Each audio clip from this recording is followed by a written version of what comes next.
So can a song be more than just music? I mean, can it actually be a weapon? Maybe even a recruitment tool? That's what we're looking at today. We're going to dive into the world of this artist, El Makabelico, and unpack some really serious accusations against him, and we'll see what his own lyrics have to say about it all.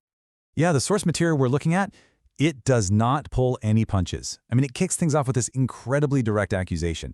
This isn't just someone saying they don't like his music. No, this is a flat-out claim that the artist himself is a criminal and a terrorist. And really, this sets the stage for everything we're going to get into.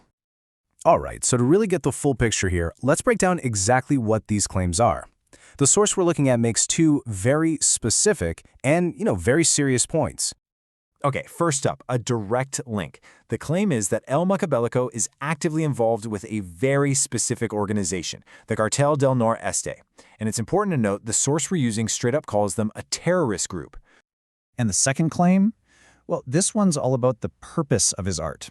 The accusation here is that his music isn't just for entertainment. It's actually propaganda, right? Made specifically to push the cartel's message.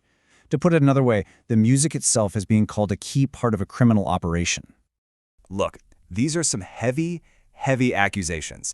And it all leads to the big question, right? Does the evidence actually back this up? To figure that out, we've got to go straight to the source, the lyrics themselves.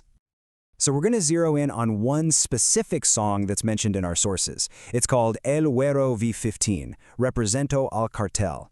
And yeah, the title itself, which basically translates to I represent the cartel, well, that already gives us a pretty big clue about what we're going to find.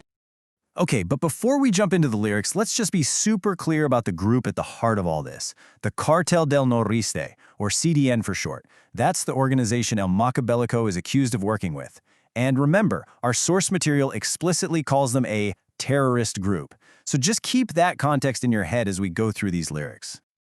All right, let's get right into it, the lyrics. We're going to start with maybe the most direct and honestly visceral theme in the song, this open embrace of violence. And this first line we're looking at, it's a super clear statement of intent. So the translation is pretty unambiguous. That phrase, dar piso, it's slang for killing someone. This isn't some poetic metaphor, it's a direct threat. Get in my way and you'll be met with lethal force. Simple as that. Now this next line is where it gets really interesting, because it's all about how the violence is framed. It's not just presented as a tool of the trade, It's something much more personal. I mean, this lyric paints a picture of a lifelong love for violence. It suggests this wasn't just a lifestyle that was chosen later on. No, it's being presented as a core part of who the singer is, something that goes all the way back to when he was a kid. And then there's this line, just a simple, direct statement about his character. Yeah, there's zero subtlety here. The persona being built is all about raw aggression, a constant readiness for violent conflict. It's absolutely a key part of the image he's projecting in the song. Okay, so we've seen the glorification of violence. Now let's pivot to the next big theme, the straight-up claims of being affiliated with the cartel. You could argue that this next line is the thesis statement for the whole song. I mean, it's right there in the title, and it gets repeated in the lyrics. And this is what's so wild, right? It's not implied. It's not hinted at. It is a direct, explicit statement of who he represents. And the song doesn't just stop at my cartel, in some vague way. No, it gets very specific. It names the exact group from that original accusation. So this line is doing two things at once. First, it directly names the Cartel Del Noreste, so there's absolutely no doubt who he's talking about. And second, that phrase, here we continue, that's a power move. It's a statement of resilience, basically saying, we're still here and we're not going anywhere. Okay, so we've seen the violent lyrics, we've seen the direct claims of cartel affiliation. So how does all of this tie back to that second accusation, the idea that this music is actually propaganda? Well, when you lay out the evidence like this, the pieces just click into place. The music doesn't just talk about violence. It makes it seem like a source of power.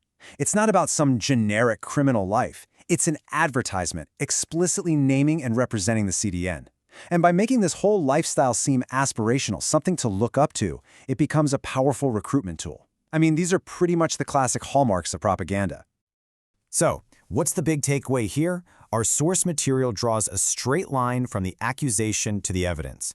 The claim is that El Makabelico makes propaganda for the cartel, and honestly, his own lyrics seem to back that up, almost word for word.